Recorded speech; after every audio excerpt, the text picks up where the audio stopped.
The migration of the indigo bunting. The indigo bunting is a small sparrow-like bird noted for its vivid blue plumage.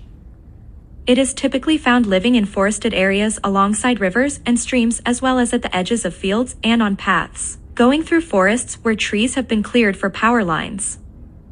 In these places, the female of the species builds a nest in low brush located no more than a meter above the ground.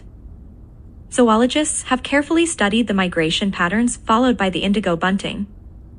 It mostly dwells in the eastern parts of Canada and the United States during the summer breeding season, and it flies south to Mexico as well as to Central America and the northern part of South America during the winter months.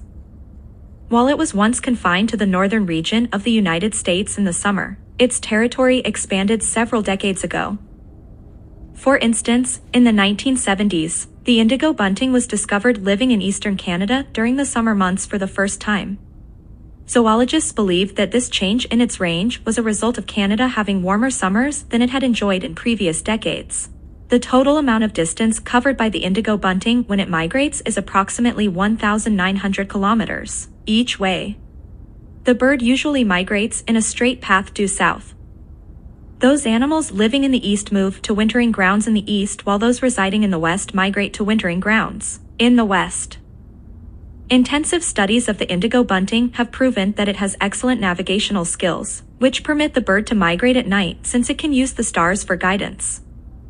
Experiments with the indigo bunting have shown that it has an internal system allowing it to adjust its flight path as the angles of the stars change while they move through the night sky. This ability allows the bird to fly south to the same wintering grounds every year and then to return north to the same summering grounds. Migration, the movement from one place to another, often on a temporary basis. Navigational, relating to the planning or guiding of a course. See Herman Melville and his work. American writer Herman Melville is renowned for his novels describing adventures on the high seas, such as those featured in his magnum opus Moby Dick.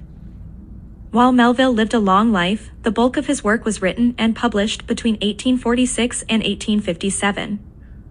During his lifetime, he was actually considered a failed author, and it was only following his death that people recognized the genius of his writing and gave him the praise he justly deserved. Since the early 20th century, however, his writings have taken their place alongside the other classics of American literature. Melville's life at sea and his disillusionment with his strict religious upbringing heavily influenced his work. His travels began in 1839, when he shipped out as a seaman on a voyage to Liverpool, England. Later, he went on a whaling voyage to the South Pacific Ocean and spent some time living amongst the natives there. His personal adventures sometimes featured in his writing, and his first two novels, Typee and Omoo, were based on his voyage south of the equator. In addition, Moby Dick was influenced by his time on the whaler.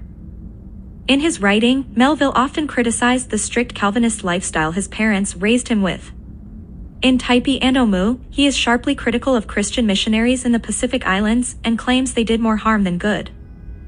Some of Melville's biographers believe he became a humanist at that point, cast aside religion, and came to believe that man alone was responsible for his life and fate, especially on the vast, lonely, open ocean.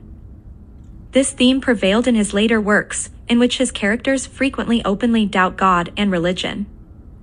Another novel, Pierre, deals directly with Melville's feelings of doubt. In the book, he writes harshly about organized religion and claims it is hypocritical since it lacks a correlation between its pious creeds and the actual deeds of its followers. Melville further points out that trying to fill one's soul with religion is futile since God does not respond, and thus the soul is left void. Melville writes that this void must be filled by people communicating with and coming into contact with others. By that time in his life, Melville had truly abandoned his religious beliefs and thoroughly embraced humanism. Magnum opus, a masterwork.